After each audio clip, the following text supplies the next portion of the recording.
And welcome back to another episode of the Ball Watchers podcast. I am your host, Evan Bloost, alongside my co-host, Joseph Muto. Joseph, how you doing today? I feel great, man. I'm cold, but I'm nice and cozy today. I feel Yeah, good. it's freezing Yeah. outside now. We lucked into a bunch of nice weather the last few weeks here, but we're right back to hmm winter here. It's like minus 30 today, so we're going to be staying inside for the most part, staying warm.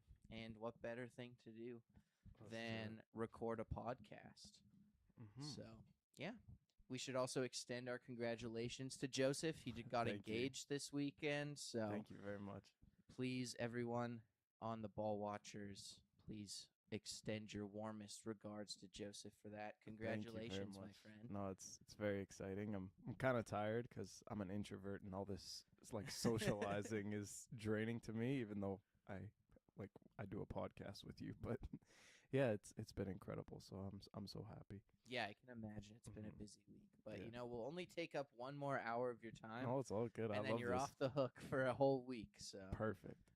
let's get into it. We're going to start off with some NFL news here. We've got Tyreek Hill, Bradley Chubb, and like three or four other players were released by the Miami Dolphins earlier this week. It saves about $56 million in cap room. So the Dolphins completely clearing cap space. One notable player who was not part of this was Tua Tagovailoa, but it just seems like his contract's too massive to just cut from the books without Yeah. incurring some serious penalties. Yeah, and I love this for the Miami Dolphins just because like you're not going anywhere and you need a retool in the worst way. Like the chemistry and especially in the locker room was so toxic. You get rid of the GM, you get rid of your head coach, you bring in fresh faces, and you don't want that old regime that was like really causing turmoil within your organization. And Tyreek Hill was the head of that snake, in my opinion. Like he was so toxic, he was so terrible, and like he was really stat padding throughout his entire career in Miami. I felt like, and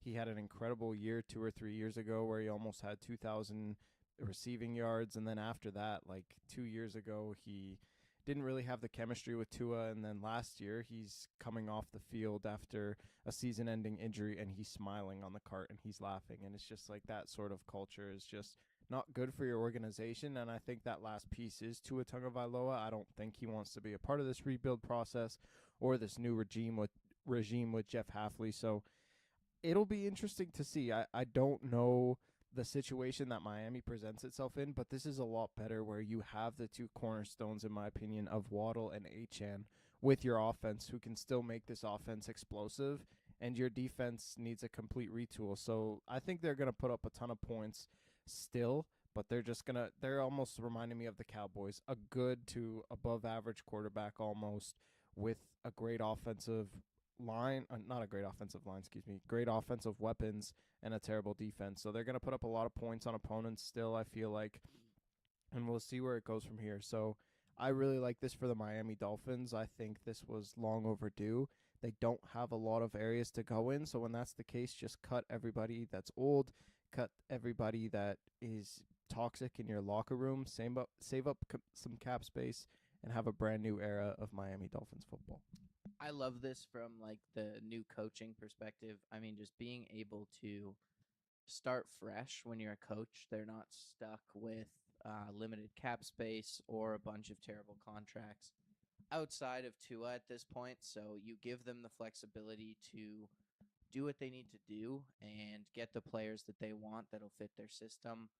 Miami has a really long way to go, though. This is not something I think that can be fixed in one off season. I mean, they're going to have to completely retool that offensive line. They have so many holes on the defensive side of the ball. So I think that it's not going to be something that's fixed in one off season, but they've given themselves the flexibility this season and in future seasons to fix those issues. And I mean, I really don't. I'm not as high on Tua as you are here. I really think that what we saw last year was horrific, and I know that there was a lot of other things at play, but I really don't know if he can get back to that like 2023 level of play because we have just not seen that the last couple of years, and I know that there's been some extenuating circumstances with his health that have led to this, but it's a tough place to be in. You're hoping Tua can be better because at this point you need him to be better because you don't have a lot of other options. But in my opinion, I think there's a very realistic world where Quinn Ewers is the starting quarterback come week 1 next offseason. But when it comes to this move, the only thing I think they need to be careful of is not spending all that cap space this offseason because, like, yes, they freed up all this cap space, but they are not in a place to go out and bring in a bunch of free agents at this point. They need to work for the most part from within. Obviously, you need to bring in some free agents, but this needs to be built through the draft primarily. And I think that you save that cap space for once you've built that depth through the draft and you're needing those last few pieces. I mean, look at what New England did last year. They built through the draft. They had those draft picks last year. They knew they had something in Drake May, and that's when they started spending money. And I think that that's exactly what you need to do is you don't start handing out these big contracts when you're not ready to make that push. So hopefully they're not stupid and make a bunch of huge deals this offseason, but you never know. When it comes to those players, though, I mean, there's some pretty good players. I think Tyreek Hill is not going to be a desired asset this offseason, but I think a guy like Bradley Chubb will definitely make his way onto a roster. Nick Westbrook-Akina as well was a guy who got cut who I think can make his way onto a roster. So there's a couple guys out there who definitely will be like free agents that people want to sign here. Yeah, exactly. And when it comes to Miami spending, I think everything has to go through the offensive line, both free agency and draft capital, because if you invest there, then you really get a sense of who Tua is as a quarterback, because to me, like the last couple of years, he's played so scared, and rightfully so. Like, he was on the verge of retirement for 2 of those concussions that he's had since 2023, and I just want to see a complete Tua free and loose and not playing scared and playing to win. So that's what I want to see from them with this extra money. And for Tyreek Hill, like everyone is saying that he's going to the Chiefs. I don't necessarily think that might be the right move just because there was bad blood that he didn't get that large contract extension that he was hoping for, hence why he went to Miami for the bag. And also, like, Patrick Mahomes is not going to start week 1, so we don't know what the state of the Chiefs is right now. To me, if I had to pick a team, it would probably be the Baltimore Ravens, just because this is a signing that the Ravens have done in the past. A veteran wide receiver who you don't want to sign long term. You want to give him a 1-year contract, $10 million, and see what you do for me this season. I don't think any team should be looking to sign Tyreek Hill long term, especially from the injury that he sustained last year. So this is a guy who's going to cause animosity in the locker room, but he is so talented and he's so fast that he should get an NFL contract this year. And I think it should be a 1-year deal. And I think the Ravens, or potentially the Bills, but I don't think the Bills will go and pursue Tyreek Hill as much as the Ravens will. I think the Ravens is a perfect destination spot for him. And, you know, with Lamar Jackson there, I think it'll be a dynamic duo. And he doesn't necessarily have to be the number one. Zay Flowers can still be that guy as Tyreek Hill is progressing from that injury. So I think the Ravens are a perfect fit for him. And I think that, yeah, he could contribute if he can keep his mouth shut. Yeah, I don't know. This was such a serious knee injury. I'm concerned about his health coming back. I'm concerned if he'll be ready for the start of the season. And I mean, I'm just concerned if he'll be able to be the player he was before that, just because he tore a lot of ligaments in his knee. So it'll be interesting to see with that, but I agree. It'll be a 1-year deal. It'll be a prove it deal, and he'll have to go from there because, yeah, I think a lot of teams will definitely be turned off by his off the field antics. And at the same time, they're going to be concerned about that knee, how his recovery is going, what kind of, like, if he can come back to pre-injury levels of play or if he's going to be a shell of his former self. So I think that there's a lot of question marks with him going into it. And I think that he's also a guy I think who will be signed in like July or something. Like, teams are going to wait and see what's happening with his knee, how he's feeling, and they'll sign him into camp because there's no rush with a guy like that if he's not going to be practicing anyways. All right, let's move into our theme for this episode, our topic for this episode. We're going to be asking one question, one off-season related question for each AFC team this week. We're going to do the NFC next week. We're going to start in the AFC North with the Cincinnati Bengals. will we get a fully healthy Joe Burrow this offseason? And if not, is this the last year he plays in Cincinnati? I don't think that we're gonna get a healthy Joe Burrow just because we haven't in such a long time, and I think there's so much animosity within Cincinnati that from the owner to the coaching staff to the players, like no one is on the same page in my opinion, and just Joe Burrow from what he was saying in his press conferences about not wanting to be there and not wanting to play football potentially, I think that's very real. And when you're sustaining injuries year after year and the front staff and general manager refuses to build an offensive line around you. I mean, it's been 6 years since he's been drafted with the Bengals, and yet nothing has changed for that offensive line. It's always been bad ever since his rookie year when he sustained a season-ending injury in the middle of the season that year. So it's just brutal. I feel so bad for Joe Burrow. They've just re-signed Jamar Chase and T. Higgins, and last offseason everyone was singing the praises of the general manager, but they have done nothing since. Trey Hendrickson is a free agent this year. He's probably going to walk just because of all the controversy that went down last offseason, and it's just tough. Like, you have nothing around this superstar quarterback, and at the same time, like, yes, a lot of teams want to trade for this guy, but you don't even know if he wants to play football. This reminds me too much of the Andrew Luck situation where they just did not build the offensive line around him and he had to retire early. And I just see shades of that within Joe Burrow, which is really, really tough because the GM and the coaching staff are like, you know what, we have Joe Burrow. He took us to a Super Bowl 5 years ago. He can do it again. Well, times have changed. The AFC has gotten significantly better. I just don't know if that's the case. And I don't. Joe Burrow should not be asked to do it, especially in this point in his career when he's at the prime of his career, but has sustained so many injuries. So I think this is potentially the last year for Joe Burrow. I think history will repeat itself throughout his career. I don't want to wish an injury upon him, but just like even if he stays healthy, this still is like a 7-10 team because their defense is terrible and their offensive line can't protect Burrow. So it's just tough. I don't expect anything from the Cincinnati Bengals this year. And I think that Joe Burrow is either going to switch teams or retire from football altogether.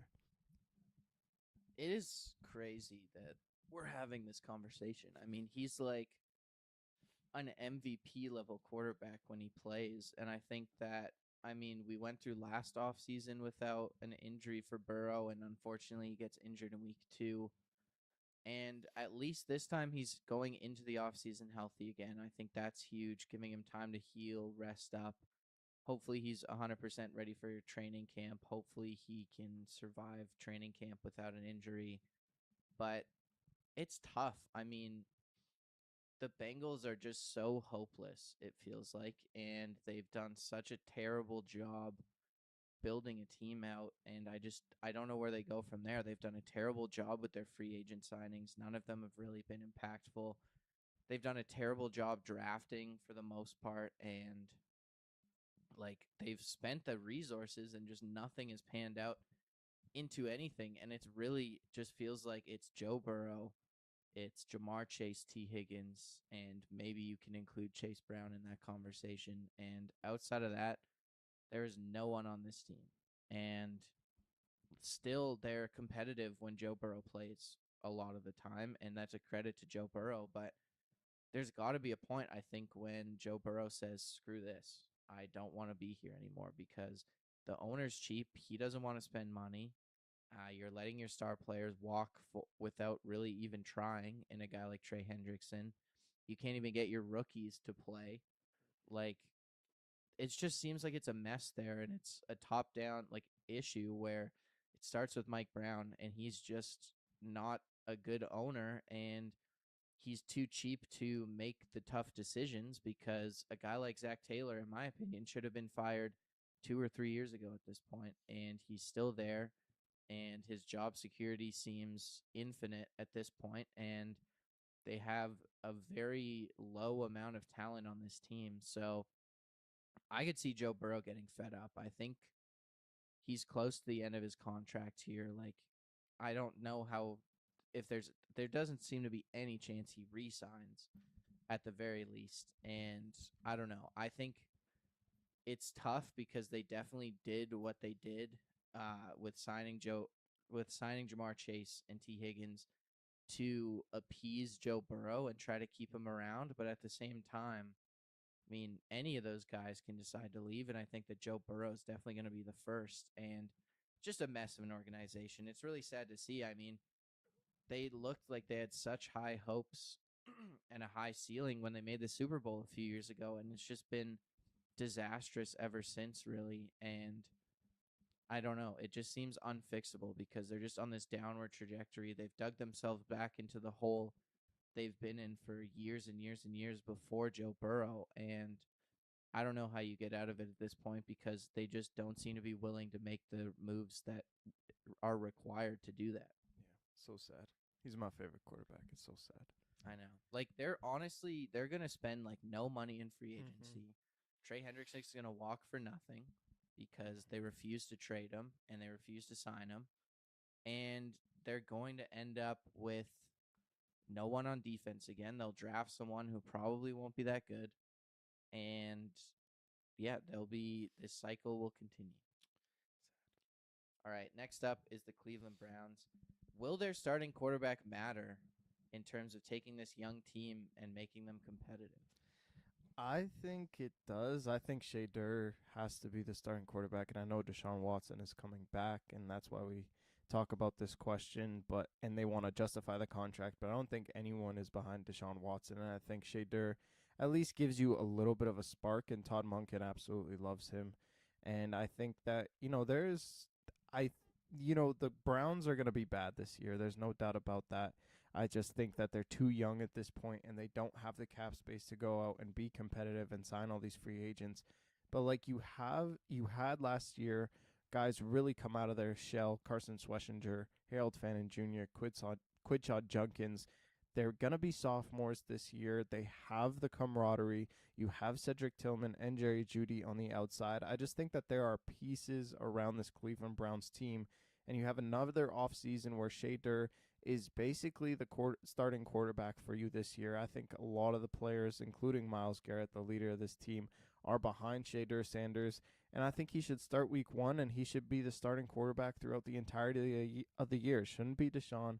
It shouldn't be Dylan Gabriel. You have too much animosity at the quarterback position. Just keep one guy. I think it's Shadur, but if you think it's someone else, he should just be the starter week 1 all the way to week 18. See what you can build with this team. If this team can get like 7 or 8 wins, that would be a huge success for the Cleveland Browns. And I think that they are capable of this. I think that the Bengals are really going to struggle this year. Same with the Steelers. So this division with the Ravens, wide open in my opinion. So I don't think they'll win the division, but at the same time, this is a team that can get division wins. They can get 7 or 8 wins in the season if you keep that consistent quarterback play. And I think that that's a recipe for a successful year for the Cleveland Browns. They're not going to make the playoffs, but if you can keep a consistent quarterback and build what you have, because they've drafted extremely well. They have 2 first-round picks this upcoming draft with the trade for Travis Hunter last year. So I absolutely love where the Cleveland Browns are. They don't have any cap space, but if they continue to draft well, this team can be serious contender 2 or 3 years down the road.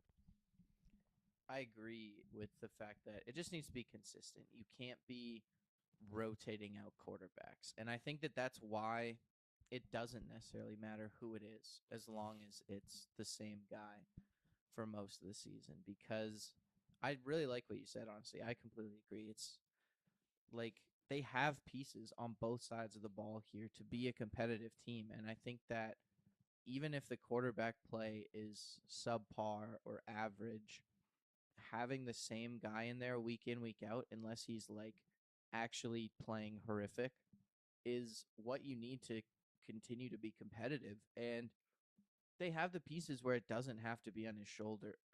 And I think that bring in Todd Monken, at least you have a guy who was not part of that Deshaun Watson deal. He doesn't owe Deshaun Watson anything. Not that he should, but like it gives the Browns a chance to have a fresh start. Everyone's in competition. The best guy will win the job, and he should have the job the whole season just to give that consistency, because it's not going to be a strength of your team regardless, but having that consistency allows whoever's in there to get comfortable, to grow, and to at least hopefully give you serviceable quarterback play this season.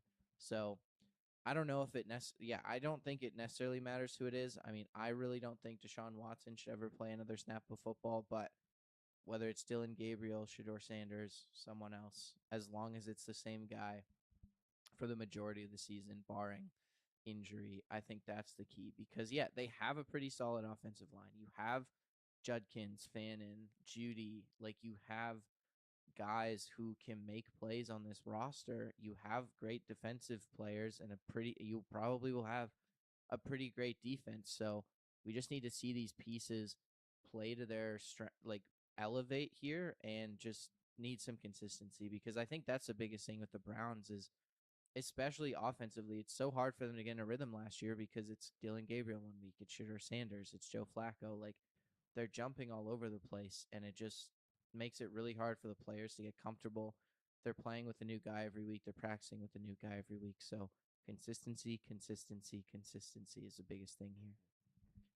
Next question. The Ravens.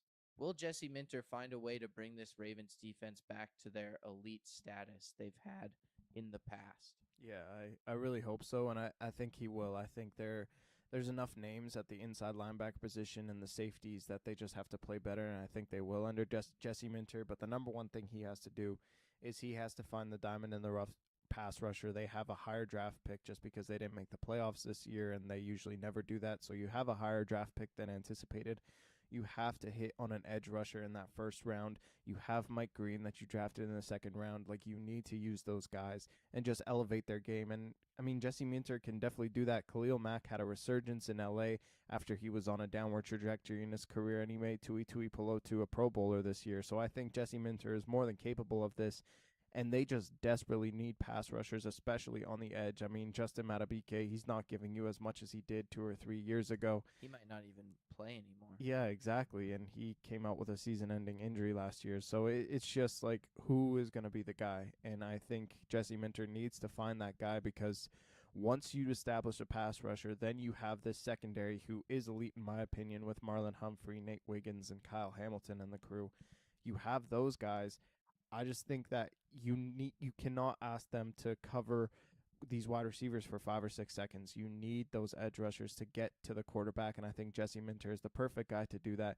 He can send inside linebacker blitzes with Roquan Smith, really mix it up, and just apply pressure to the quarterback because the Ravens defense has not applied pressure, and it's exposed the secondary. And I don't think the secondary is bad. It's just it has not gotten any help from the edge presence. So you draft a guy in the first round. You have Mike Green as your sophomore year defensive end. You have to mesh this together. You have to make this work, and I think Jesse Minter is the perfect guy to do that. The offense is what the offense is going to be. You have Derrick Henry, you have Lamar Jackson. Just let them do their thing. But defensively, you have to get back to Ravens-style football. They've been missing that ever since Mike McDonald left for Seattle, and I think that Jesse Minter is going to pick up right where he left off. Yeah, I think the Ravens have a very different set of like defensive strengths than the Chargers. I would say the secondary is where you start with them. Like you said, with all those guys in the secondary, they have Roquan Smith as their middle linebacker. Like they have pieces. It's different pieces than the Chargers, but they have pieces. And I think that Jesse Minter's scheme is so high level that it will allow these guys to play better than we've seen the last couple of seasons because we haven't like the Ravens just honestly got decimated coaching wise with other teams taking their guys. Like Mike McDonald left. I think Anthony Weaver left that offseason. Like they just got completely overrun by like other teams taking their coaching staffs, and that had an impact on their defense. And I think that getting back to a guy like Jesse Minter, who's clearly a great defensive mind, is going to do wonders regardless of what they do with like free agency, the draft, whatever, just because his scheme is elite. And I think that you have that foundation, especially in the secondary, to run an elite scheme. And then, like you said, if they can figure out that pass rush, which I think is something Minter can do because you have those simulated pressures, you have like just different ways to get like creative ways to get pressure, DB blitzes, things like that. So I think that using all of that, like just the mastermind of Jesse Minter is really where it starts for this Ravens team. They're going to be better than they were last year, in my opinion. And if they can find those extra guys on top, that's just going to make that defense even better. Because I agree. I think at this point, focus on making that defense better again first. And then the offense is going to be able to score. Lamar is going to be able to put up points and lead that unit. And then once that defense feels stable again, that's when you can start really focusing on maximizing your offensive talent. All right. Next question, the last question in this division, the Steelers. What sort of changes will we see from this organization with the new head coach? Yeah, nothing. I don't think anything's gonna change. You still have Omar Khan there and as the GM, and Mike McCarthy is basically just a replacement for Mike Tomlin. I don't think anything's really gonna change, and no one can fill Tomlin's shoes. But at the same time, McCarthy doesn't bring any flair offensively that makes it different than Mike Tomlin. So I don't know, man. Like, I think Rodgers is still going to stay, but it's going to take him till June to re-sign a 1-year contract probably again, and we'll be in, like, who is our quarterback of the future, and we'll have no idea. So I think he stays, and I think we don't sign a wide receiver, too, that we desperately need. I mean, there's a ton of guys out there like Tyreek Hill that we talked about that I'd like the Steelers to try and get. Mike Evans is going to test the open market. It was reported yesterday. So there's guys, but I just don't think that we'll do that. I think we'll invest everything in the defense from these old veterans, and it'll just be a mediocre defense again. So I don't think anything is going to change.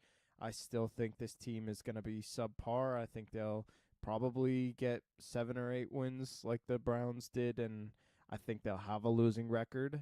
I don't think that it's going to amount to anything. I hope that we tank just because there is nothing to build around, especially with how old our roster is. But at the same time, I don't think it'll happen. We'll be mediocre. We'll bring back Aaron Rodgers. We'll have an okay regular season, and then it'll be like the 20th overall pick again. So I don't have any expectations for the Steelers. I hope that this is a write-off and we completely tank and get a high draft pick. But at the same time, I don't think that happens, and I think it's the exact same as last year.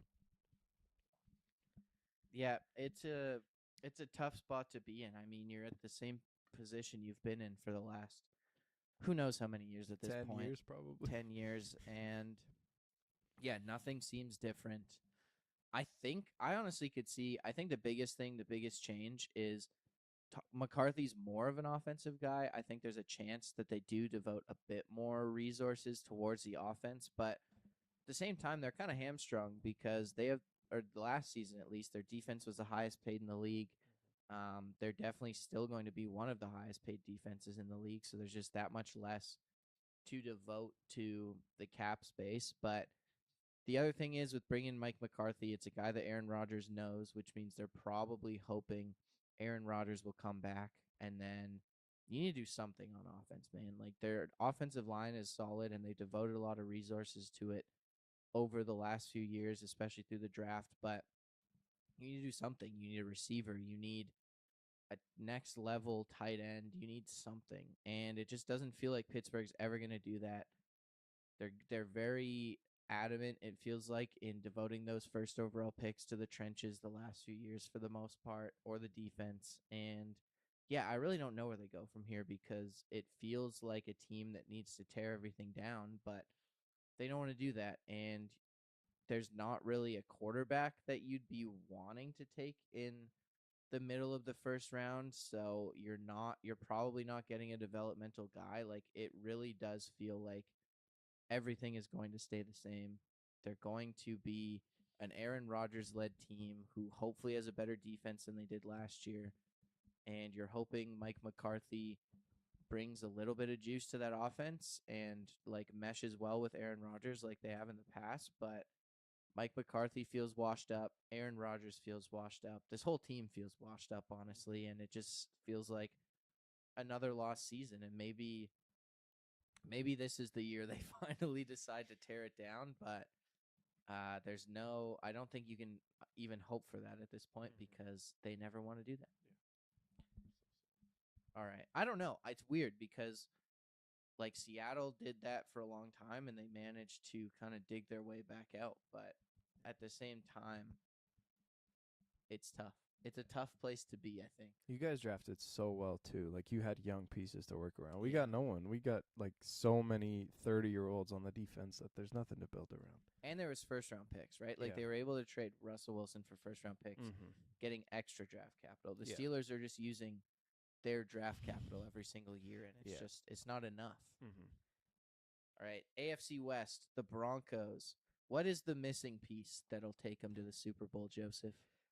I think I'm torn, but I think it's another wide receiver, and I just think you need that dominant guy, and they've been looking at Cortland Sutton to be that, and he's just like, it's not that he's underperformed, it's just he's putting up mediocre performances where he's almost elite, but he's not at that point yet, and I really want them to go out and get a reliable wide receiver one. I think A.J. Brown would probably be a perfect fit, and he's a guy that would, I think, fit the system really well with Bo Nix and just be that beast who can go up, catch those 50-50 balls, and run those great routes. So I think getting guys like that, yes, they need a running back, but at the same time, like, they managed really well without a running back as soon as J.K. Dobbins went out, and Bo Nix had an incredible second half to the season and had an incredible game against the Bills before he went out with that injury. So if you can just improve on that, improve Bo Nix's game and get him another piece, I think that would be incredible. Just because Cortland Sutton, he was only good in moments, like on third downs, he came up really clutch, and then he was vacant the rest of the year or rest of the game, excuse me. So I think there are some wide receivers that you can build around, but I just want to see Bo Nix have that true number one, and whether they just need a number one weapon, whether it is a running back one or a wide receiver one, they just need that. They need an alpha who can go up and make a huge play for this team, and I think that's what they were missing. And you know what? If Bo Nix probably plays in that game, they probably make the Super Bowl, but at the same time, like, they were looking inconsistent throughout the entirety of the year, especially offensively. Their defense was good, but offensively they were just inconsistent and sporadic throughout the regular season. And it wasn't until the playoffs where they really started to hit their stride. So I would love to see this team get an alpha on the offensive side of the ball. I would prefer a wide receiver one, and then I think they are Super Bowl bound because this team has no holes. Their offensive line is incredible. Their quarterback, to me, is incredible, and this defense is out of this world. So just get an alpha one, and I think that they are very set to make a Super Bowl run again this year. Oh man, I think that the passing game and how it worked was completely on Sean Payton and Bo Nix. Like like if you look at the targets for Cortland Sutton, they were so low. I think that that was more of a coaching decision and playing a specific style of offense where Bo Nix is throwing to his first read, which doesn't necessarily end up being Cortland Sutton a lot of the time.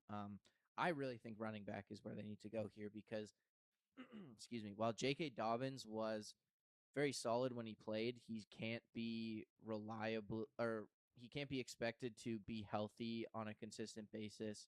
RJ Harvey felt like a guy who was a very solid third down back, and if J.K. Dobbins had stayed healthy, it would have worked really well. But they need that bell cow, consistent running back that can just be a reliable force in the running game because they have not had that for the last little while here.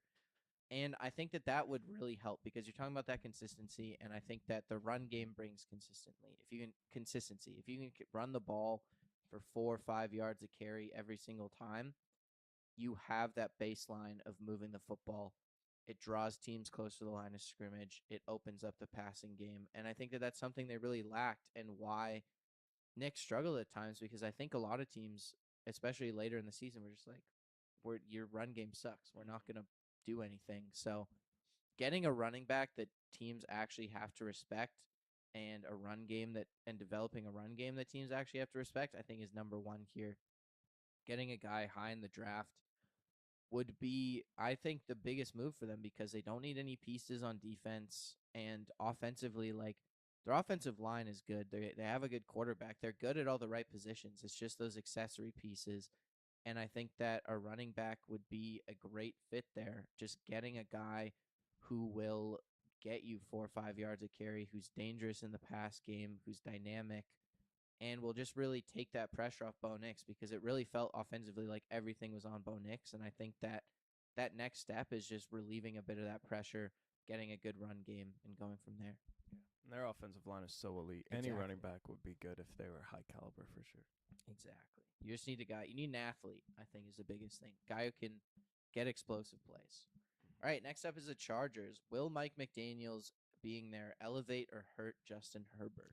I think it'll I think it'll elevate to a certain extent. I think that the run game will just really work for this team. I think Marion Hampton is set for a huge year. It's just, can they stay healthy? And that's the number one question with the Chargers. They've been, really banged up with injuries ever since Justin Herbert got there, and we really haven't seen like Justin Herbert full force have a full consistent season. I mean, at the beginning of the year, he was the front runner for the MVP, and by the end of the year, like, he just looked under, like, below average because he was injured, the offensive line was injured. It was just a kerfuffle, and you want to see more consistent play. You want to see guys stay healthy, especially on the offensive line, and you want to see these wide receivers play to their potential. Like, Lad McConkey had a serious decline after having such a good rookie year. His sophomore year, he really disappointed. So you want to see guys like that just really perform. And you have the weapons, you have the run game, you have the offense, you have everything if you're Justin Herbert. And I think Mike McDaniels can, in a way, bring it together. But it's just a matter of staying healthy, and can you play well and stay healthy throughout into January and into the playoffs. So this team is still a really good team. Jim Harbaugh has this team playing well. I think they'll make the wild card spot yet again this year. It's just, what are you going to do when the playoffs arrive? You have to stay consistent. You have to stay healthy. That's the number one thing. I think this running game will take a serious turn. I think it'll be a lot better, and I think Marion Hampton is going to be incredible, and that's going to open up a ton for Justin Herbert. So this is exactly what Jim Harbaugh wants. It's just a matter of getting there and staying healthy with those star pieces. I think McDaniels is going to be able to elevate that passing game as well. I mean, you have a guy like Quentin Johnston who is that deep down the field wide receiver. He's super fast. McDaniels is going to know what to do with him. You have McConkey, who's going to be that underneath receiver. They have the guys, I think, in the passing game as well to really make it, like, elevate to that next level, make it more dangerous, because it was really inconsistent, and it's hard to say what that came from just because there were so many injuries to the offensive line, Justin Herbert, where he really didn't have time to throw in a lot of scenarios. But I think, excuse me, the pieces are there, the foundation is there, and I do believe Mike McDaniels, what may not be a great head coach, but he is a great offensive mind. And I think that giving him the type of quarterback, the talent of quarterback that Justin Herbert is, gives him so much freedom to, like, really just do whatever he wants, essentially. Justin Herbert can do anything. This offense is going to be really creative. I think you're going to see a ton of explosive plays next year. I think you're going to see a ton of big running plays and just a really solid run game as well. And then you're just going to have Justin Herbert rolling out of the pocket, hitting guys wide open over the middle of the field for big plays. And I think we saw that this year as well at times, but the injuries really hurt. But their pieces are there. Mike McDaniels is a very good offensive coordinator, offensive mind, and play caller. So I think he has the freedom to do what he wants in this offense, and we're going to see it next season. All right, next team here, the Chiefs. Will Patrick Mahomes be on track to play at all this year? And is there any hope for this team? I don't think so, man. Like, that injury came at what, like week 15 against the Chargers, and it was pretty serious. So I don't think he'll be ready for week 1, probably halfway through the season. I don't think he'll be ready by week 8. But even so, like, this offensive line is so terrible, and everyone thinks that, oh, they need a new running back and they need a new number 1 wide receiver. I mean, they have Isaiah Pacheco, who obviously had a decline ever since that gruesome injury he sustained 2 years ago. But, like, you have Rashee Rice, Xavier Worthy, Hollywood Brown, Travis Kelce. Even though Travis Kelce is washed, like, what more could you ask for? I think you still have playmakers on the wide receivers. Your just offensive line sucks. You cannot run the football with this offensive line. You can't have consistent pass blocking with this offensive line, especially with the tackles. Even if Mahomes does come back, his mobility is going to be a little bit limited. He won't be able to roll out of these pockets, and he's going to take a ton of sacks, especially as soon as he comes back from this injury. So everyone's saying that, oh, they just need a wide receiver 1 and they're going to be back to the prime Chiefs. I really don't buy it. I think they need offensive line help. They need to invest in that offensive line. Losing Joe Thuney was such a huge blow because this offensive line was already shaky with him, but he masked a lot of those open, open holes that this offensive line had. And outside of Creed Humphrey, there is no one on this offensive line. Like Trey Smith was not that good last year after he signed a massive extension. Josh Simmons was hurt the entire year. Like you have no consistency on this offensive line. So that needs to be the number one concern. It's been a concern for the last 4 or 5 years now almost. They've masked it by Mahomes playing out of his mind. But now with this injury and the way they've played over the last 2 years specifically, like it's been brutal look for the Chiefs. So they need offensive line help. That's the number one thing. And whether Mahomes is in the lineup or not, I don't think it matters. I just think that they need to address this massive hole in this team. I agree. It doesn't matter because, like you said, with the offense, there's just other holes that are more important. And it's not like before the injury, Mahomes was playing bad. He was playing quite well. It's just there's so many other issues that reared their heads last season that it ended up being a disaster. And I think that you can look at the defensive side of the ball and you have those issues as well. I mean, for the most part, they have very good players. They have really good linebackers, Nick Bolton. They have guys along that defensive line, but I think the issue one is their defensive line is not special. They do not have a guy who's going to go out there and get a ton of sacks or anything like that. And I think you saw that last year where they were great against the run, but they were vulnerable in the passing game, and they just don't have the guys to consistently get after the quarterback. George Karlaftis is okay, but he's not a star. Chris Jones has definitely regressed the last few seasons here, and I think that's something you can expect to keep happening. I mean, he's a 30-something-year-old defensive tackle with a lot of wear on his body. So they need to find some guys on both sides in the trenches. Obviously, the offensive line is the number one concern, but I think the next thing is finding those playmakers again on defense, because when they were at the peak of their powers, I mean, Chris Jones was getting 13, 15 sacks a season and was an absolute demon on the defensive side of the ball, and they just do not have those guys. Even in the secondary outside of Trent McDuffie, they don't really have those guys. They have a lot of solid starters, but they don't have those transcendent next level pieces. And really, outside of Trent McDuffie, none of those guys, I would say, maybe Nick Bolton, are like all pro caliber guys. They don't have depth, especially along that defensive line. Like the trenches are where they need to focus. And it doesn't matter if Mahomes plays, because if Mahomes plays, I think the only difference is there's expectations. And without Mahomes, there's no expectations. So just make your team better. And I think especially in the trenches, because yeah, you need to be able to get after other quarterbacks and you need to be able to protect your own. Next question. The Raiders. Does Fernando Mendoza, assuming he gets drafted by the Raiders, which is pretty likely, have enough coaching and talent around him to have success in his rookie season? Yeah, I think he does 100%. There's a lot to build around for this team. The offensive line isn't the greatest. I'd like to see them invest some money and some draft capital in the second, third round on that offensive line. But at the same time, like, you have Ashton Genty, who is poised for a second-year resurgence. You have the best tight end in football, in my opinion, in Brock Bowers. And you have some weapons with those wide receivers that you can build around. They're young and they're wet behind the ears, but they're still talented enough to make an impact, especially with Fernando Mendoza. And Clint Kubiak, to me, was the perfect hiring. Like, his schemes are so simple yet so effective, and I absolutely love what he brings to the table. And I think that relationship with him and Mendoza is just going to be perfect. Like, not a lot of first overall picks have the offensive mind coming in with the coaching staff like a Clint Kubiak. Like, you never saw that with Caleb Williams in his rookie year with Eberflus. You never saw that with Cam Ward, especially with Brian Callahan and them, butting heads the whole time in his rookie year. You have a guy like Kubiak who is just quarterback friendly, and you have Mendoza, who is just a superstar, and he has all the intangibles, and he makes the team around him so much better.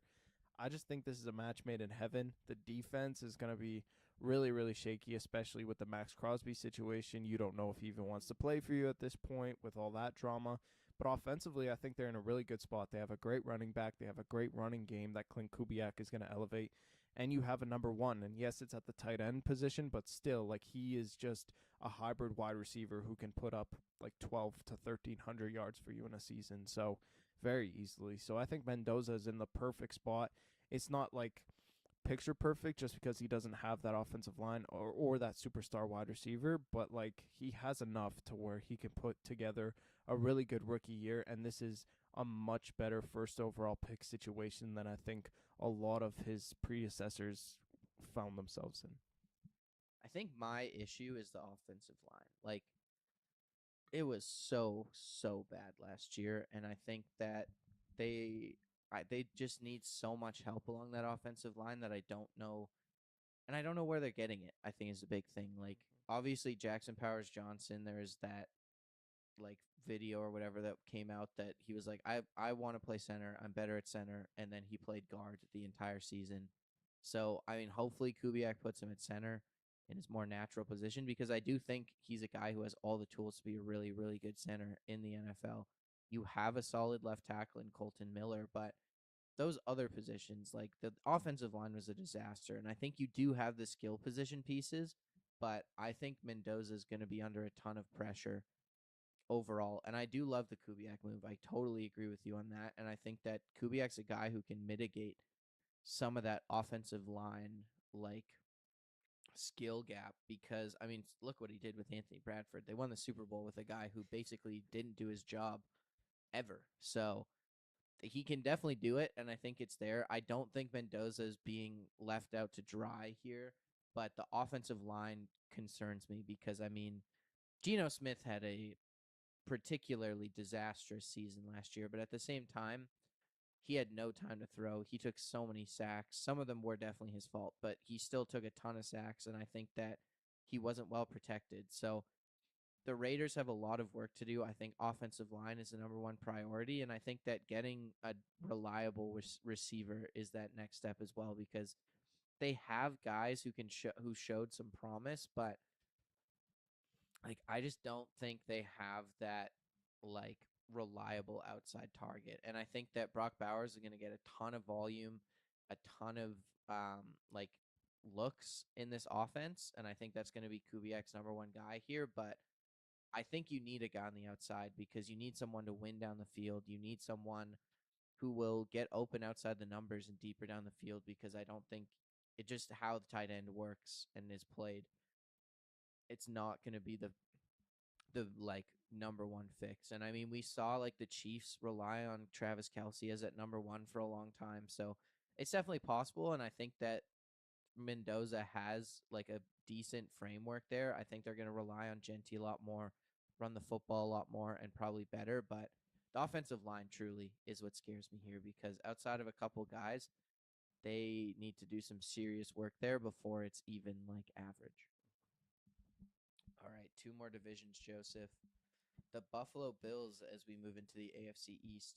What move can they make this offseason from to avoid having another disappointing season?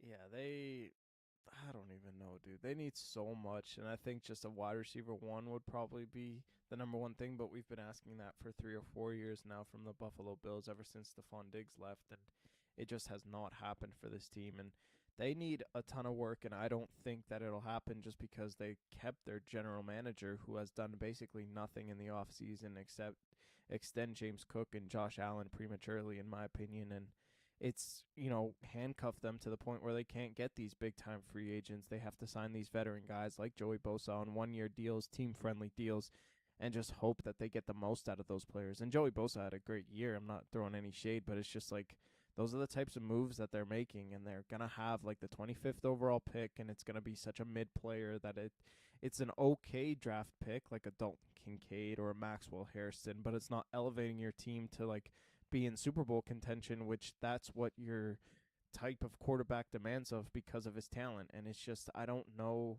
what this team does, especially with Joe Brady. Like I love the head coaching hire. I think Joe Brady's a great head coach and he's gonna, continue to elevate Josh Allen, but like this defense is still gonna be bad and it's gonna be infinitely worse because you got rid of Sean McDermott. So you have the great quarterback, you have the connection with the head coach and the quarterback, and it's going to be another great year stat-wise for Josh Allen, but it's just going to be more of the same where they're disappointing in the playoffs, and it's not going to amount to anything. So the Patriots are here. They're the front runners to win this division. You're vouching for a wild card spot, and you're just relying on Josh Allen yet again to take you to the promised land, which he hasn't done in his entire career. And there's been better Buffalo Bills teams roster wise that he hasn't taken to a Super Bowl. This is not a Super Bowl caliber team. Super Bowl caliber quarterback, absolutely, but this team is just like there's nothing around him, and I don't know the type of move that you would make, whether you have the money financially or have the high enough draft pick to make that move. So to me, like,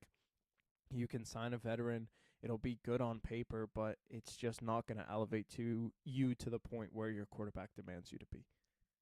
It's tough. I think that you would immediately look to defense with this question, but at the same time, like, I don't think their defense is as bad as it was on paper, and I think part of that was injuries. Like, Matt Milano was injured for a ton of this season. They had injuries in the secondary throughout the year, injuries along that defensive line. Like, it's hard to like pinpoint a real area of weakness, but I think pass rusher is where you got to go here. Like, they need to sign or draft a like game-changing pass rusher because Greg Rousseau is solid, but again, he's not a superstar, a star, in my opinion. So you need to go out there and find someone who can be that next level pass rusher. And even if you just get a guy who's really, really solid, at least you have a guy on either side who you can trust in a Greg Rousseau and whoever you bring in there. So I think pass rusher is the big thing. If you can get after opposing quarterbacks, that's going to be huge for this Bills team because they weren't great at that last season. They also weren't great against the run, which I think is something they need to work on. But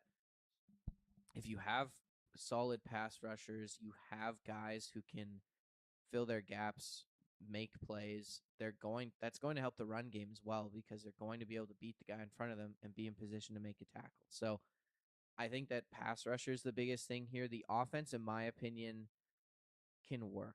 They definitely need I don't know if they definitely need a receiver, but they have the pieces, in my opinion, to be a good offense. You have a great run game with James Cook. You have Josh Allen.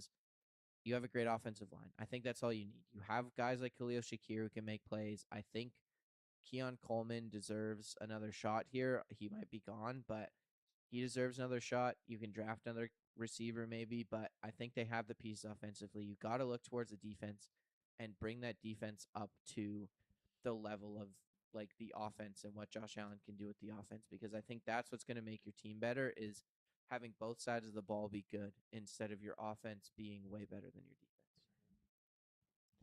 Next question, the Dolphins. Will Tua want to stick around for this rebuild process?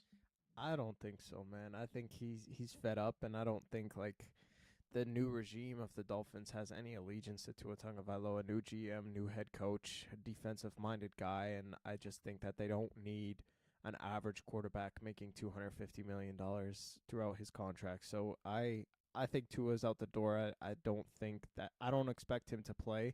I think Quinn, like you said perfectly, like Quinn Ewers is going to be in quarterback competition, and he probably will start if we not week one, then through the middle of the season after Tua has a decline. So I think Tua's done. I think they need to move on from this contract because it is handcuffing them so much. And if you take a massive dead cap hit, that's fine.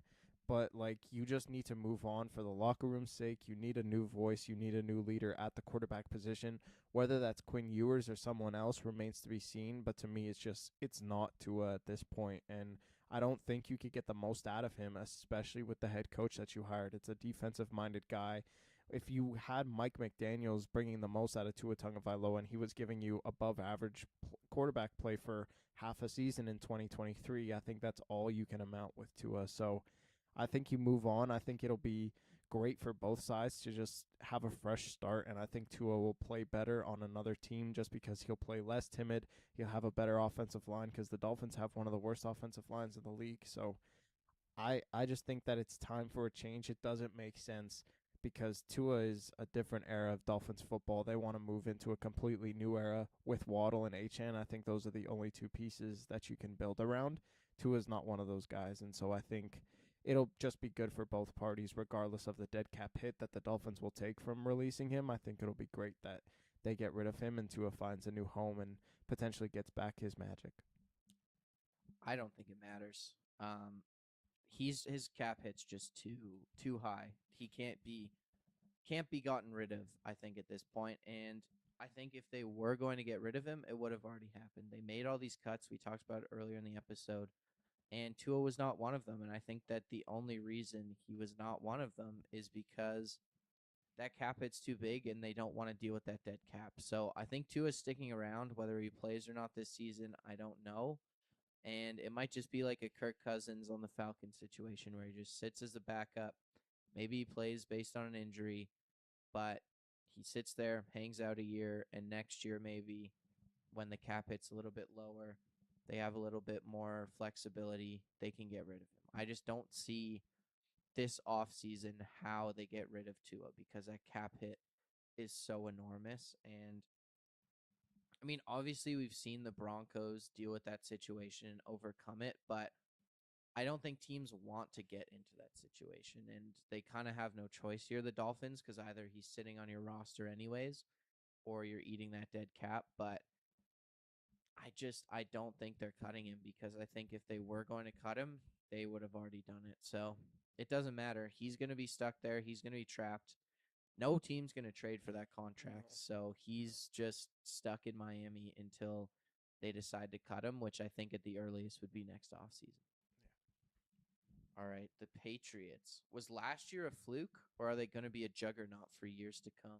I think they'll be a juggernaut. I think Vrabel's too good of a head coach, and I think Drake May is too good of a quarterback for this to not be for this last season to be a fluke. And I think this defense is absolutely incredible for the Patriots. They really proved it throughout the playoffs, and they just really showed their stuff. And they have dogs on every facet of the defensive side of the ball, and offensively, like they just showed their youth on the offensive line. I think they can only get better, and you just need a young wide receiver to come in there and be the alpha. And I think that Kyle Williams potentially has that potential, but at the same time, he was only used as a deep threat. So maybe using him as a number one, seeing what you have with Kayshon Boutte and the crew. And I think this team has enough pieces right now, obviously, to make a Super Bowl, and I think that they can only get better. Like, they have a ton of money. They spent a lot of money in free agency last year.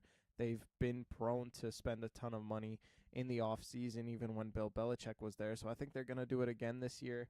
They're probably going to get another tackle in free agency, probably get another wide receiver. It's not going to be a big-time name, but this is a destination spot for a lot of these wide receivers on the market right now. Like, they saw that Drake May is an absolute phenom at the quarterback position. He's going into year 3 even better. It's very enticing for these wide receivers to make another push, and it enticed Stephon Diggs last year. I don't think he's the guy, but it's enticing for these other guys like A.J. Brown or Mike Evans, these veteran wide receivers who are going to come in and really be enticed by the New England Patriots. So the fact that you made a Super Bowl is very key for these free agents, and I think you can only get better. You build on this roster, and I think they can potentially be right back where they were last year in the Super Bowl. I don't think last year was a fluke, but I also don't think they're making the Super Bowl this year. And I don't know if they're going to be contenders because you can't deny the path they had to the Super Bowl was one of the easiest we've seen in a long time. The regular season was a cakewalk, and they had some very fortuitous bounces go their way throughout the playoffs. So I'm not saying, yeah, it's just they're not going to miss the playoffs. I think they're going to be a playoff team. I think they're still going to be a team that's going to win somewhere in the 10 to 12 range of wins, but I think there's still some holes. I think the offensive line is a big one, in my opinion.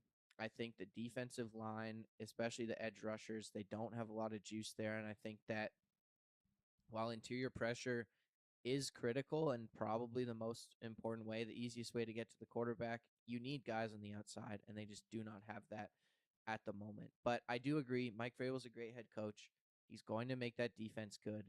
There's just a couple pieces that I think they need to still get, and that they definitely have they definitely are a team who could get those guys. Like Mike Evans makes a ton of sense. You know, he's end of his career, wants to win a Super Bowl, go to a team who made the Super Bowl last year. Like that's definitely a possibility, but I feel like they're just going to be challenged in new ways this year, and we're going to have to see how they respond because outside of their games against the Bills, they didn't really have a lot of like big matchups that I would consider like super tough. So I think that Next year, they're going to have a way harder schedule. We're going to have to see how they play against some of these better teams. I mean, I think they play Seattle next year.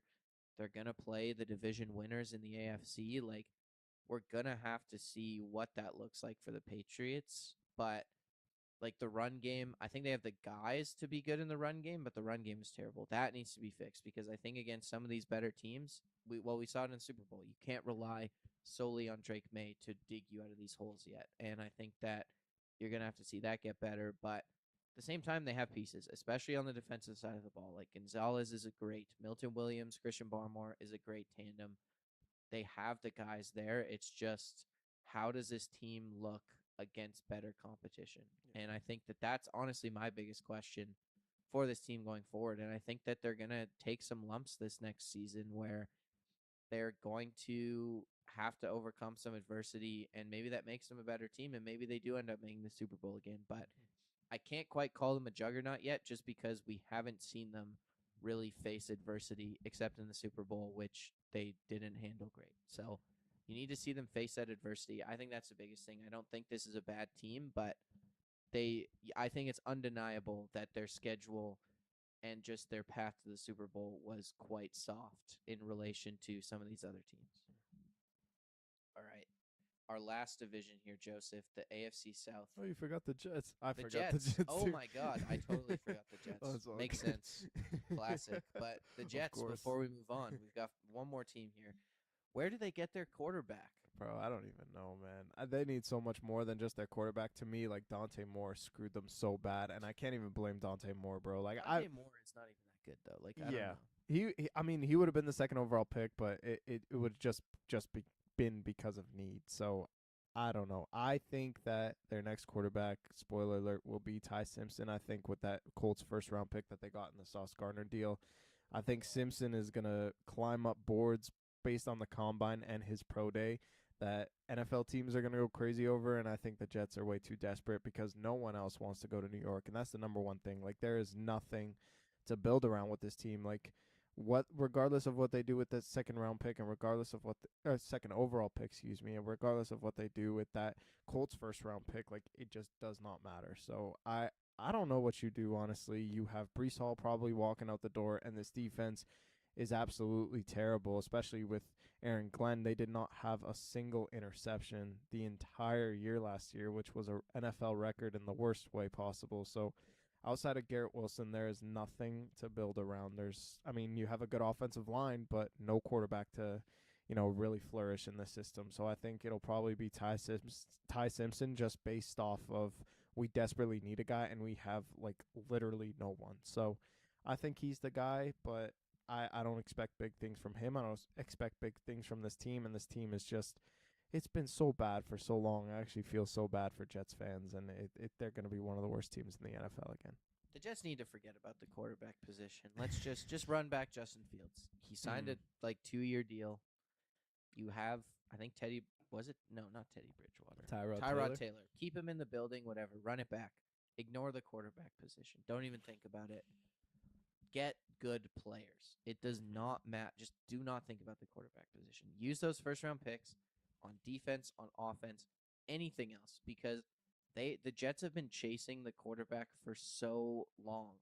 You need to build talent, and like you have basically created this terrible environment that no one wants to play in, so you're losing some of the talent you already had in-house. And they've actually been pretty good at drafting, to be honest. Like Armand Membu was a solid pick last year. Like Garrett Wilson, Sauce Gardner, they've drafted fairly well. Use those high picks on guys who are not quarterbacks. Just get blue chip talent in the door. Build up the rest of that team. Make that team really solid defensively, the run game, and then you go, okay, now we have a good team. Let's get a quarterback, because all the Jets do is bring in quarterbacks, and there's nothing around them, and they play terribly, and they leave. And then sometimes they do better, sometimes they don't. But you cannot even think about the quarterback. I think the Jets should forget that the quarterback is even a position this offseason. Don't think about it. You have guys in the building already. Those are your guys. Just focus on every single other position on the field, because it's just we've done this too many times. Like the Jets can't be reaching for quarterbacks in the first round. They can't be doing this because we've seen what happened in the past, and it all leads them back to right where they are right now. So forget about the quarterback. Don't even think about it. Other positions. Okay, now we move on to the last division. I apologize to Jets fans, but your team sucks. there's a reason there's a reason they're forgettable. The Colts. Will they look for a long-term QB, or are they going to rely on Daniel Jones to get healthy? No, I think they stick it out with Daniel Jones. He was too good last year. He was an MVP candidate before he got injured, and I just think that he's too good of a quarterback in your specific system, and there's no one out there at the quarterback, especially free agent-wise, and in this draft. We thought this draft was going to be so many quarterbacks at your disposal, but there's no one, and plus you got rid of your first-round pick, so it has to be through free agency, and there's no one out in free agency. I mean, outside of Kyler Murray, who might get traded, might not. Like, I think Daniel Jones is infinitely better than Kyler Murray, even with this injury that he sustained. And I don't think Daniel Jones is even going to play this year. If not, it'll be like week 12 on. But you just have to, like, trust the process, trust what you built last year. I mean, you were the best team in football before this injury happened, and then it all fell apart. You look to Riley Leonard to, hopefully make progressions in the offseason, be your quarterback one, and then when Daniel Jones comes back, if you sign him, obviously, then I think it makes a world of a difference. So your number one priority this offseason is to bring Daniel Jones back in the building. I think he was incredible for you, and, you have the roster clearly. You have the running back. You have enough weapons at the wide receiver positions. You have the defense, who I thought created a ton of turnovers for you early on in the season. You bring in Sauce Gardner for a reason. Like, this team is a quarterback away, and I think Daniel Jones is that quarterback. So you wait it out. He's the best option available, even with this injury, and you just run it back for 2027 probably, when he's going to be fully healthy from this injury. This is so tough because we've seen what quarterbacks look like with these Achilles injuries, and I think that the Colts are in a position, especially their division is tough. Like, if they are not ready to push for the playoffs, I don't know if you do it. And I think that this is an opportunity to bring back a guy in Daniel Jones who was really, really good for you. And there's a clear divide where he was really good until he got injured. And then he played pretty average to bad, honestly. But there's a very clear point where you can say, when he's healthy, he's great. And when he doesn't have a broken leg, he's great. And I think that that's something that you can rely on. I don't think you're expecting Daniel Jones to break his leg again. So he is a guy who you can look at and I think is going to be good. But at the same time, his legs are such a big part of his game. And with this Achilles injury, like, you're signing him, I think, with the expectation that he shouldn't even play next year. He should be rehabbing that Achilles, getting back to being explosive, things like that, because he is younger than Kirk Cousins and Aaron Rodgers, to be fair. But we saw how bad they looked a year after their Achilles injury, and Aaron Rodgers got better. Like, this past year, he was pretty solid, and he was able to move around again in the pocket, but that year after was pretty horrific. So I think that if you do sign him this offseason, if anyone signs him this offseason, I mean, you're expecting him to play. Like, I don't think he should be playing. And I think the Colts are in a position where they can do that because they were ahead of schedule last season, and they're a team who, if they sign Daniel Jones, you can be like, okay, we have the quarterback position figured out. We can spend some resources at some other positions, and we'll be geared up to go in a year. And, I mean, you have a guy like Riley Leonard, and they have AR-15 in the building still, Joseph. Does Shane Steichen give Anthony Richardson another chance? You never know. But, yeah, I think Daniel Jones stays with the Colts because the Colts, like, they know what they have in Daniel Jones, and it just seems like other teams aren't necessarily going to be willing to risk it with that Achilles injury, whereas the Colts might be a bit more willing to just swallow it for a season because they know what Daniel Jones can do in their system and go from there. Mm-hmm. They're lucky, honestly, man. They might have had to give Daniel Jones a huge contract. So. Yeah, that's very true. He could have been like the luckiest quarterback ever, getting that massive contract from the Giants and then another one a couple of years later. But let's move on to the Jaguars. Will Travis Hunter take the leap that they need him to in that sophomore year, or do the Jaguars care more about winning than his development? I think they care more about winning, and they obviously should. Like, the fact that they traded and re-signed, like extended Jacoby Myers, tells you all that you need to know. I just think Travis Hunter should just pick a position. And Evan said it last year. He's just like, pick a position and then stick with it. And I think that should definitely be emphasized more in the second year. He should play corner because, like, I don't think the Jacksonville Jaguars are going to move on from Brian Thomas. I think he's your wide receiver 2 and Jacoby's your wide receiver 1. And Trevor Lawrence looked absolutely incredible this year. He was an MVP candidate without Travis Hunter. So, like, you traded all these assets away for a guy who, yes, got injured in the middle of the season, but at the beginning of the season wasn't contributing at all to your football team. So just stick to corner. Be that shutdown guy. This defense creates a lot of turnovers, but they need that shutdown corner. And I think Travis Hunter can absolutely be like that. So this team does not need Travis Hunter to be a playoff team. They won the AFC South. They were a juggernaut, and yes, we didn't like them in the regular season, but they put up a good performance against the Buffalo Bills. They almost won that football game.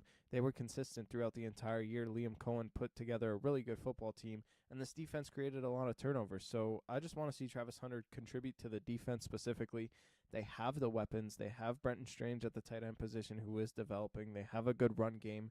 They have everything they need offensively. They don't need Travis Hunter to waste all his energy on both sides of the field. Pick a position, and I think he's needed more as a corner more than a wide receiver, and just get the most out of the second overall pick. So that's what you do 100%. I think you care more about winning and just force Travis to pick a position. If he doesn't like it, then you don't even need this guy. So, yeah, that's what I would do if I'm the Jaguars, and I think that's what they should do going forward.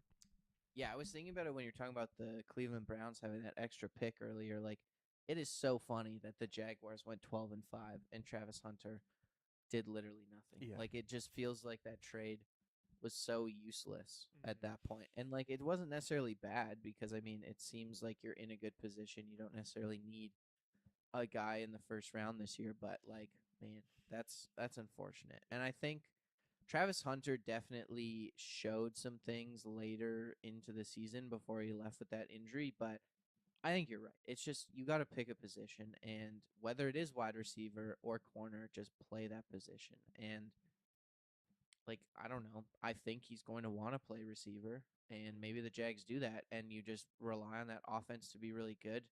Their defense was pretty solid without Travis Hunter as well, so it's not like you need him to play corner.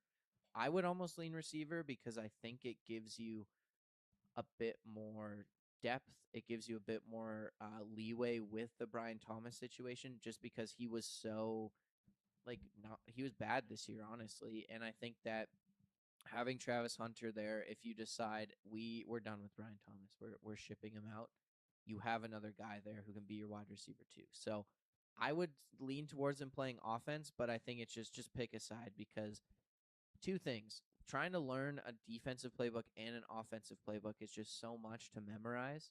And two, it is so much extra wear and tear on the body that just I think at the NFL level you can't handle. And Travis Hunter, another reason actually why he should play receiver is he's tiny, man. Like he's super athletic, but he's tiny. Like you're gonna ask him to go out there and tackle these like 220-pound running backs. Like I just don't think he has that in him. I don't think his frame is made to be a like cornerback really. Like at receiver, you can get away with having that lanky frame, but it's much tougher at the quarterback position. I mean, you look at a guy like Tariq Woolen, who I mean, he was really good in coverage, but he's not a great tackler. And I think that that's the limitation you impose is these like really tall, skinny corners that Travis Hunter would be. So I'd rather he played offense just because I think he'll give more of an impact to the game. And then maybe you put him in on third down situations or something defensively, but he needs to at least be like 95% one side of the football. Yes. 100%. All right, next up here, the Titans. Will Robert Saleh bring a new culture to Tennessee that can entice free agents to come? I 100% think that he can. I This reminds me so much of Carolina, where there's not a lot to work with, but you have the quarterback in place and you have the young head coach. And I think it's just like a feel good story where they don't have a lot of talent, but they're going to win enough football games. And I think that Tennessee is in a really good spot right now. And I don't think they make the playoffs just because their division is so good. And I don't think they're vouching for a wild card spot, but they are going to build and develop Cam Ward and this football team, especially with the coaching regime that they brought in. Robert Saleh and Brian Daboll as the offensive coordinator, I think, is a match made in heaven. You entice these defensive players to come into free agency because Robert Saleh gets the most out of his defense. Like last year, the 49ers were desecrated with injuries, and they still put up really good performances until like the last 2 weeks of the season and into the playoffs because they were exhausted. But even like in the middle of the season when Fred Warner, Nick Bosa are out, they were putting up elite defensive numbers, and I just really think that they can do that with this Tennessee Titans team. They have enough pieces around there. They bring in one or two more. This can be a top 15 defense, in my opinion. And then offensively, I think they have the weapons to be successful. They have a two-headed monster at running back at Tony Pollard and Tyjae Spears, who did a really good job running the football. You've built the offensive line through this draft, and that fourth overall pick is either going to be Carnell Tate or Jordan Tyson, whoever you prefer, for Cam Ward to be that wide receiver one. It's going to be incredible for the Titans. I think Cam Ward is only going to get better, and you have a lot of pieces to build around. So this team is going to be sneaky good. They're young. They have no expectations. They were terrible last year, but I think that's just fuel and ammunition to be even better, and I truly believe they're going to come out of nowhere with 7 or 8 wins, and I really think that they're just going to build and just only get better, and the sky is the limit for this team. I truly believe that they can be serious, serious juggernauts because they have no expectations, and I think that's fuel for success for Saleh and Cam Ward.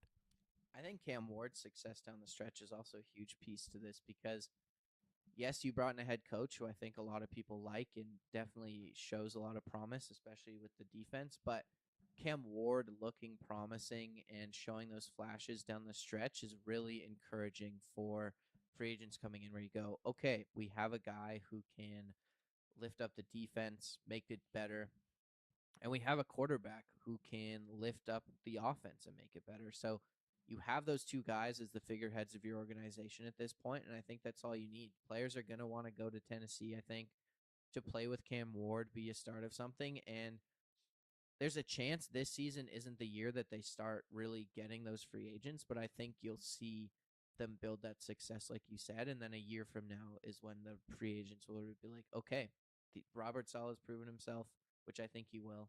Cam Ward's again proven himself, which I think he will, and we're going to want to come here. But they have a high draft pick. They have guys on defense that I think are really, really solid foundational pieces. L'Jarius Sneed, I think, can improve and play better than he has. Jeffrey Simmons and T'Vondre Sweat as your interior defensive line pairing, I think, is incredible. So I think Saleh has a foundation there to make that defense incredible. And then on offense, it's all on Cam Ward. I think you just build around him. Like you said, Joseph, they can get a receiver with that first round pick, and like you just let Cam Ward do what Cam Ward does. And I think they're in a great position to really turn some heads and surprise some people this next season because, yeah, like you said, no expectations, but they have talent. And in my opinion, they have good coaching. So they're going to be able to get some guys in free agency. And I think even with their squad right now, they have a guy like Robert Saleh who can lift up those players and get them to play better than they have been. So they're in a good spot, in my opinion, going into the offseason. Mm-hmm. All right, last team here, the Texans. Is this the year that defines whether CJ Stroud is the guy or not in Houston? I want to say yes, but like I don't know who else you can get if you're the Houston Texans, just because I think CJ Stroud is going to do enough, and your defense is like too good to the point where you don't need rookie quarterback CJ Stroud. Like you need this defense to be right, and even if he plays bad, I think you can just get him on a team friendly deal where he's an average quarterback, and you've seen it with the Seattle Seahawks. If you have an incredible defense and average quarterback play, you just need those pieces around him. I think you need to hit on these draft picks on the offensive side of the football. You need to build this offensive line. You need a wide receiver, too, to pair with Nico Collins, and you need a consistent running back. Woody Marks showed flashes, but you don't know 100% if he is that consistent running back. So, yes, I think this needs to be the moment where everyone wants to see rookie CJ Stroud again because it was such an incredible year. He hasn't shown it to this point. But if you're the Texans, you really don't need him to be that because you need this defense right. You need all the pieces. You need all that free agency money. Will Anderson needs to get re-signed. Kamari Lassiter needs to get off his rookie contract and get signed to a good contract for the Texans. Like you need all of those pieces. Aziz Al-Shair needs to stay on this team. Henry Ato'o needs to, like, all of these guys, they contribute to an elite defense. It's the best defensive football. That needs to be your priority. CJ Stroud will be what CJ Stroud is. If he continues to play like he has over the last couple years, then you're going to get him on a team-friendly deal. And honestly, you don't need more than what CJ Stroud is going to provide for you. I just think that the turnovers need to be cut down. I think they will be cut down. He needs to protect the football. That's coachable. You don't need to go get another quarterback in order to cut down the turnovers. You just need this defense right. You need another piece around CJ Stroud. You need this offensive line right. And this can be an easy Super Bowl pick. I predicted them to go to the Super Bowl just because that defense is so good. And we've seen it with the Seahawks. When you have an elite enough defense, you don't need that quarterback. So this is not a defining moment for CJ Stroud. I think they should sign him next year to a team-friendly extension and then just see what you have with this team. The Patriots game just leaves such a bad taste in your mouth, I think is the thing. Like, he turned the ball over 5 times in that game and just was, absolutely the reason they lost. Like, the defense made plays, they created turnovers, and the Texans just could not capitalize on it. But there are so many other issues, I think, with that offense outside of CJ Stroud that, like, it's the offensive line, in my opinion. That is number one. You need to fix that offensive line. And Ariante Ursary looked okay at left tackle. I think they need to devote some more picks, first-round picks, to that offensive line because that's going to be what makes or breaks this offense, in my opinion, because CJ Stroud, I think, is way better than what we've seen from him. And I think the reason he's been so bad is because he's just running for his life every single play, and they can't run the football. So it's all on his shoulders.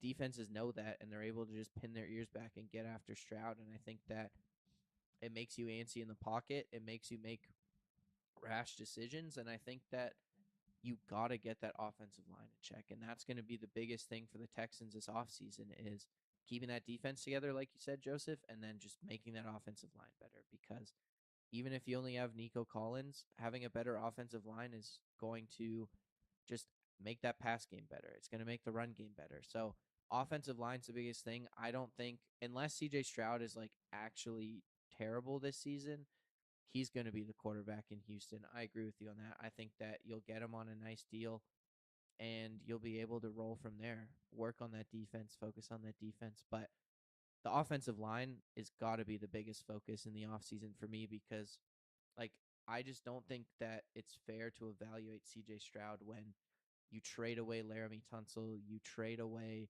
your starting left guard before the season, and you don't replace them with anyone. Like, that just feels like organizational malpractice almost. Like, it's not on CJ Stroud, right? Like, that offensive line is just abysmal. And it was bad before they traded Laramie Tunsil, and then you trade away the best player and didn't replace with anyone. So it's got to be the offensive line because I think that so much of the blame on Stroud is because of that 5 turnover game against the Patriots. But, like, that's just an inflection point on a season that was defined, I think, by like a terrible offense overall, but like just the offensive line being terrible. Like, that was where it starts. That's the foundation of their offensive issues, and that's what needs to be addressed first before you even think about what to do with CJ Stroud.